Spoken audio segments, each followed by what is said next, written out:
চতুর্থ শ্রেণী বাংলা।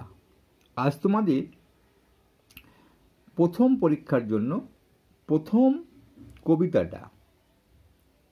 কবিতাটা সবার আমি ছাত্র কবিতার অনুশীলন প্রশ্নগুলো মুখে বলে দেব, তোমরা একটু শুনে নাও, শুনে নিলেই উত্তর হয়ে যাবে, হবেই হবে।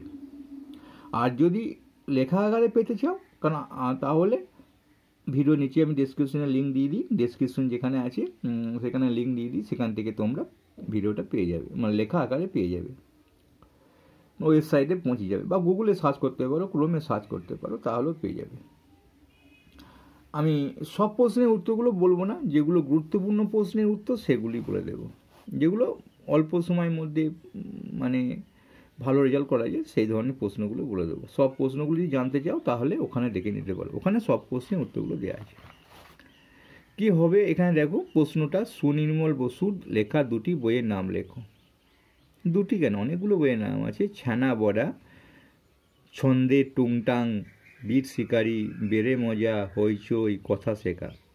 তোমরা কোন দুটো বলবে? এই ছানা বড়াটা মনে থাকবে, আর হইচইটা মনে থাকবে, বা কথা শেখাটা মনে থাকবে, বা কথা শেখা, হইচই, বেড়ে মজাটা মনে না থাকলেও এই বীর শিকারীটাও মনে থাকবে, যেটা খুশি বলতে পারো।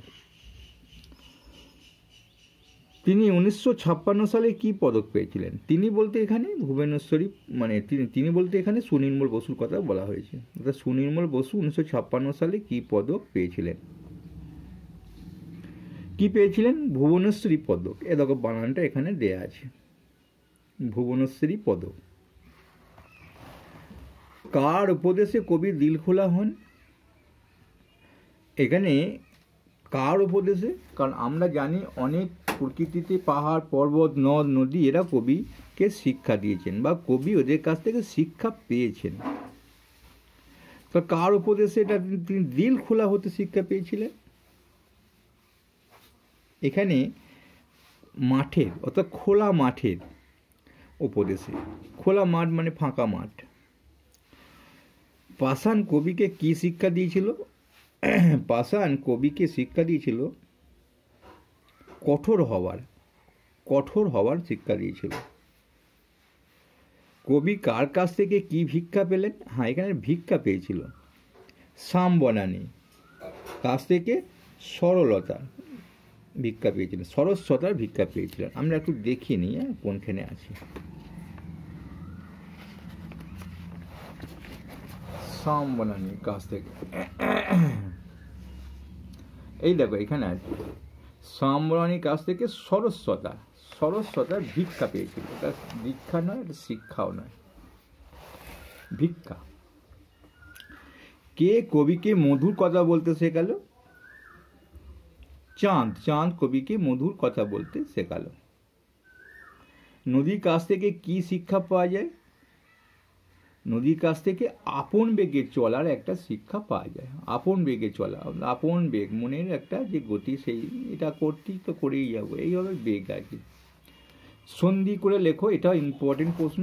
আমি যেটা বলছি, রত্নাযুক্ত আকর্ষণ রত্নাকর, এটা আকার দিয়ে দেবে, আর আটা কেটে করটা দিয়ে দেবে, কারণ অকার আকার মিলে আকার হয়।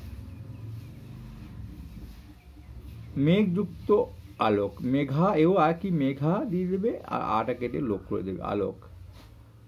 কমলা আসনা, তো এখানে কমলাটা থাকবে, আর আটা কেটে দন্ত শুধু কমলা আসনা হয়ে যাবে।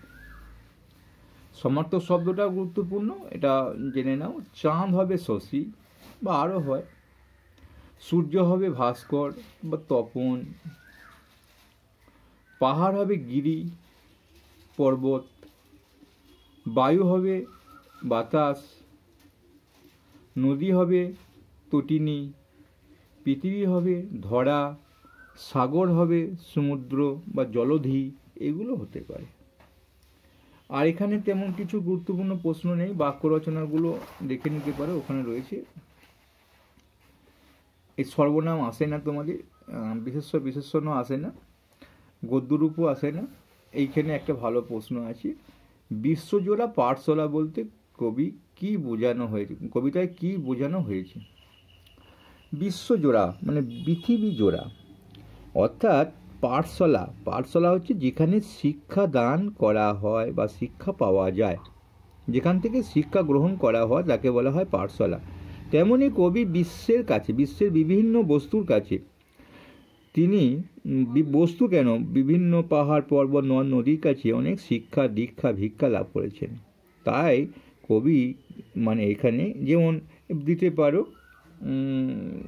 খোলা মাঠের উপদেশে দিল খোলা হয়েছেন, আকাশ কি শিক্ষা দিল, বাতাস কি শিক্ষা দিল, এগুলো লিখে একটু বড় করে দিতে পারো। প্রথম লাইনটা দেবে এটাই যে কবি না, প্রথমে দেবে পাঠশালায় যেমন শিক্ষা পাওয়া যায় তেমনি কবি প্রকৃতিতে নদী নালা, নদী পাহাড় পর্বতের কাছ থেকে অনেক শিক্ষা পেয়েছেন, যেমন দিয়ে ওটা দিয়ে দেবে, ওইগুলো দিয়ে দেবে, দিয়ে বলবেন তাই একে বিশ্বজোড়া পাঠশালা বলা হয়েছে। ভালো লাগলে অবশ্যই লাইক করবে।